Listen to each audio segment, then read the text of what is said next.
काही लोक कालभैरवाष्टक म्हणताना खूप घाई करतात, खूप वेगाने म्हणतात. त्यामुळं काय होतं, उच्चार स्पष्ट येत नाहीत. देवराजस्य विमान पावनांगरी पंकजम व्याल यज्ञसूत्रबिंदू शेखरम कृपाक्रम नारदादी योगी वृंद, हे आता मला पाठ आहे त्यामुळं व्यवस्थित उच्चार येतात. पण जे लोक 11 वेळा म्हणायचे म्हणून खूप घाईनं म्हणतात, काही शब्द सुटून जातात.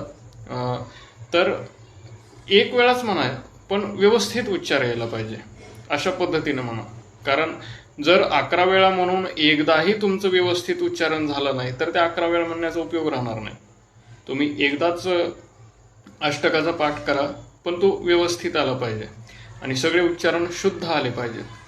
भगवंताच्या चरणाची लीन होऊन ते म्हटलं पाहिजे, तर त्याचा रिझल्ट येतो. आणि कारण भगवंताला 11 वेळाच म्हणा असा विषय नाहीये, एकदाच म्हणा, पण तो तुमच्या मनातून आला पाहिजे. रामकृष्ण हरी.